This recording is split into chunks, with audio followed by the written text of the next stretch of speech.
How many of you have read a book about work-life balance or heard a speech about work-life balance in the last year or so? Ugh, the whole room. I hope you didn't buy the book. You see, I think that work-life balance is a vicious, vicious myth. And I'm here today to bust that myth wide open. I think that work-life balance is an ideal that makes you more stressed out than anything else that comes your way. And I don't care if it's a life-threatening disease, if it's a killer deadline.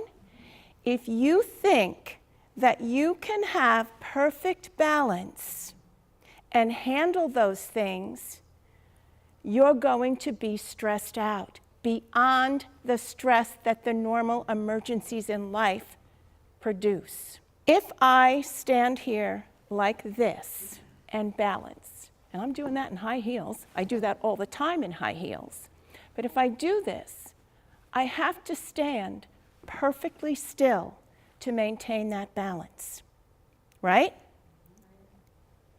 I can't move. I can't be open to any new opportunities.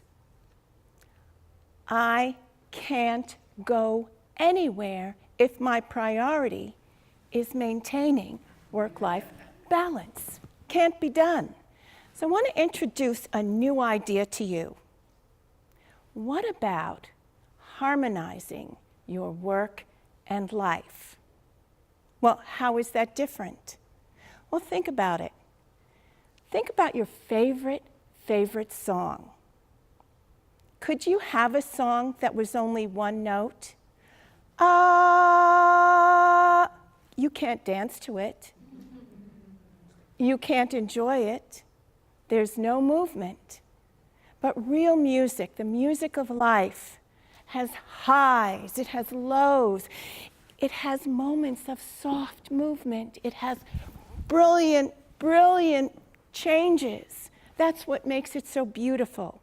Our lives are like music.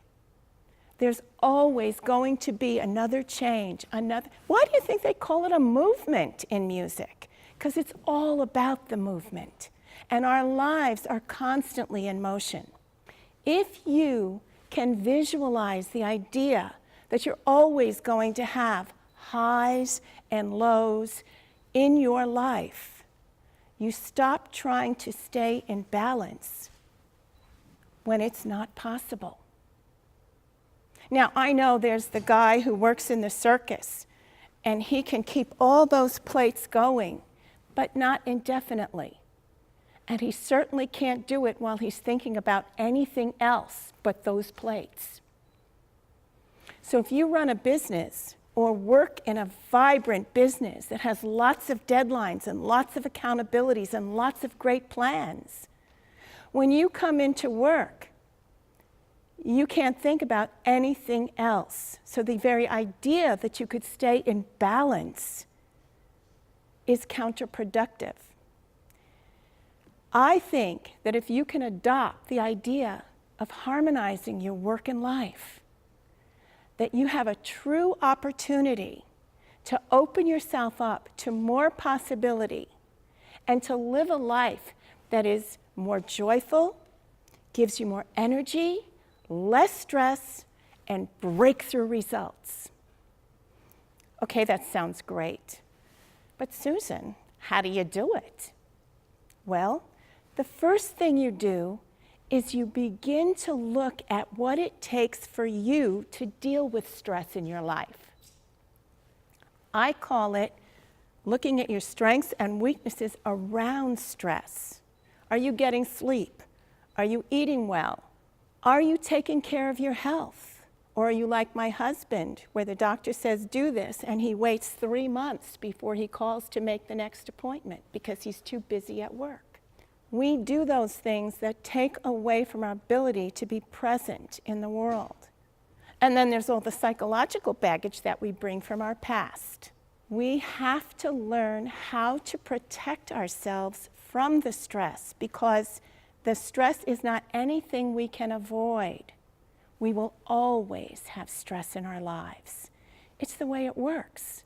Now, we'll also have downtime, and we'll also have times where we can be truly focused on just one thing. But then somebody will call your name, or the phone will ring, or the ding of your email will happen, and you will be taken off task. And it's either going to cause you stress because you didn't expect that, or it's going to give you an opportunity to be open to some new possibility. Now, the next step in harmonizing your work and life is to live with intention. You hear people speak about it all the time. What intention is, in my opinion, is clarity of purpose. What is it that you want to accomplish in the world? And what is most important to you about that? Once you have that clarity, you can live with intention. And you can withstand the highs and the lows that life brings you, because your intention will be clear. For some people, they call it their why. Why am I in business? Why am I working at this job? And for some people, it is that they want to change the world. For other people, it is they want to take care of their family. For others, is they want enough money so they can do what they're really great at that nobody will pay them to do. It doesn't matter what your intention is in terms of what I think of it. It matters in terms of what you think, what you want, and what you're clear that you really do want. And living into someone else's expectation of you will throw you into being unhappy and unable to fulfill your dreams, because the only dreams that matter are your dreams and making those dreams come true. So we have the idea of living in harmony, we have clarity, we have living with intention, which is part of that clarity, and then we have support. In America, we live in the land of the Lone Ranger. Everybody can make it on their own. We don't need anybody. But that's not true. And when we try to do it without support, we get sick. We get taken off course. Or sometimes we make it. We get all the way to the finish line. And we feel as if we've been dragged through the mud, stepped on, stomped on, exhausted, and there's no joy in the accomplishment. And so learning how to give and take support is the other part of harmonizing your work and life that puts it all together. I had to learn that lesson the hard way. I had to get a divorce. I had to raise a child on my own. I ran a nonprofit out of my living room. I was so broke at times that I didn't know where I was going to pay for the next thing that went wrong in my house.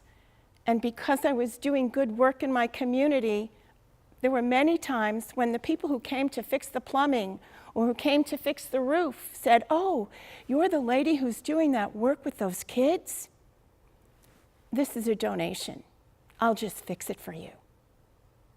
In my wildest dreams, I didn't know that people could be that kind and that wonderful and support me in such an important way at that time. But I was true to my purpose. I took care of myself, I took care of my home, and I was able to take care of my child and keep my business running. I was able to harmonize my work and my life, and you can harmonize your work and life. It's a thing that you have to practice. It's not going to happen overnight, and I can teach you just how to do it.